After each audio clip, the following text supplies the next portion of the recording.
Hello everyone. आज हम पढ़ेंगे क्लास 7 सब्जेक्ट हिंदी पाठ 12 कंचा। वह नीम के पेड़ों की घनी छांव से होता हुआ सियार की कहानी का मजा लेता आ रहा था। हिलते डुलते उसका बस्ता दोनों तरफ झूमता खनकता था। स्लेट कभी छोटी शीशी से टकराती तो कभी पेंसिल से। यूं वे सब उस बस्ते के अंदर टकरा रहे थे, मगर वह ना कुछ सुन रहा था ना कुछ देख पा रहा था। उसका पूरा ध्यान कहानी पर केंद्रित था। कैसी मजेदार कहानी कौवे और सियार की। सियार कौवे से बोला, प्यारे कौवे, एक गाना गाओ ना, तुम्हारा गाना सुनने के लिए तरस रहा हूँ। कौवे ने गाने के लिए मुंह खोला तो रोटी का टुकड़ा जमीन पर गिर पड़ा। सियार उसे उठाकर 9-2-11 हो गया। ये बेटा मुहावरा है, 9-2-11 मीन्स भाग जाना। वह जोर से हंसा, बुद्धू कौवा। वह चलते चलते दुकान के सामने पहुंचा। वहां अलमारी में कांच के बड़े बड़े जार कतार में रखे थे। उनमें चॉकलेट, पिपरमिंट और बिस्कुट थे। उसकी नज़र उनमें से किसी पर नहीं पड़ी। क्यों देखे, उसके पिताजी उसे ये चीज़ें बराबर ला देते हैं। फिर भी एक नया जार ने उसका ध्यान आकृष्ट किया, अपनी तरफ खींचा। वह कंधे से लटकते बस्ते का फीता एक तरफ हटाकर उस जार के सामने खड़ा टुकर टुकर ताकता रहा। नया नया लाकर रखा गया है। उससे पहले उसने वह चीज़ यहाँ नहीं देखी है। पूरे जार में कंचे हैं, यानी बंटी। हरी लकीर वाले बढ़िया सफ़ेद गोल कंचे, बड़े आमले जैसे, कितने खूबसूरत हैं। अब तक ये कहाँ थे? शायद दुकान के अंदर। अब दुकानदार ने दिखाने के लिए बाहर रखा होगा। उसके देखते देखते जार बड़ा होने लगा। मतलब वो कल्पना ऐसे करता है। वह आसमान सा बड़ा हो गया तो वह भी उसके भीतर आ गया। वहाँ और कोई लड़का तो नहीं था, फिर भी उसे वह वही पसंद था। छोटी बहन के हमेशा के लिए चले जाने के बाद वह अकेले ही खेलता था। वह कंचे चारों तरफ बिखेरता मजे से खेलता रहा। तभी एक आवाज़ आई, लड़के, तो उस जार को नीचे न गिरा देना। वह चौंक उठा। जार अब छोटा बनता जा रहा था। छोटे जार में हरी लकीर वाले सफ़ेद गोल कंचे, छोटे आमले जैसे। सिर्फ 2 जन वहाँ थे।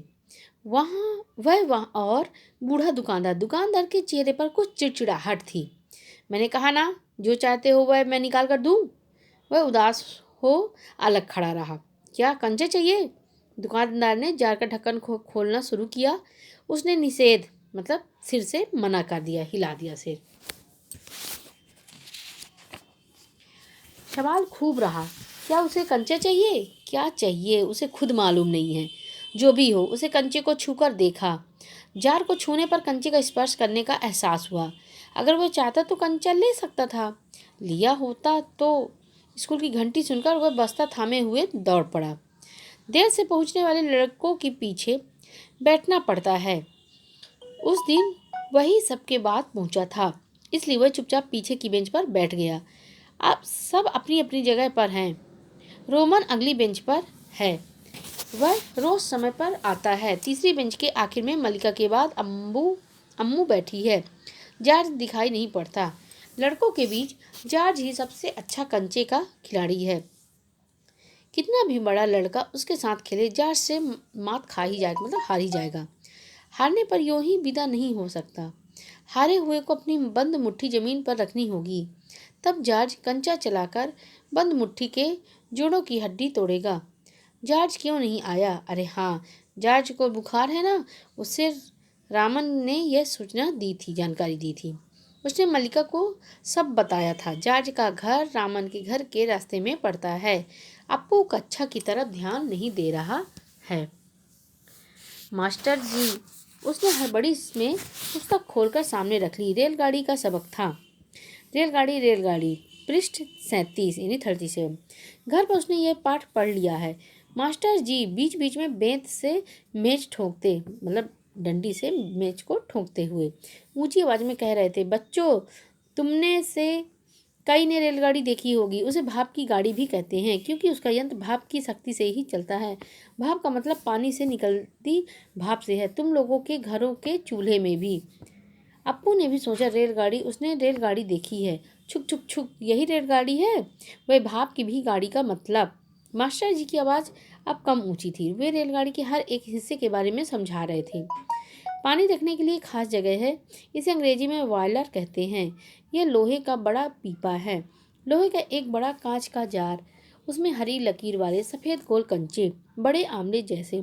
जॉर्ज जब अच्छा होकर आ जाएगा तब उससे कहेगा। उस समय जॉर्ज कितना खुश होगा। सिर्फ वे दोनों खेलेंगे और किसी को साथ खेलने नहीं देंगे। उसके चेहरे पर चाक का टुकड़ा आ गिरा। अनुभव के कारण वह उठकर खड़ा हो गया। मास्टर जी गुस्से में हैं। अरे तू उधर क्या कर रहा है? उसका दम घुट रहा था। बोल। वह खामोश खड़ा रहा। क्या नहीं बोलेगा? वे अप्पू के पास पहुंचे। सारी कक्षा सांस रोके हुए उसी तरफ देख रही थी। उसकी घबराहट बढ़ गई। ओके बच्चों, थैंक यू।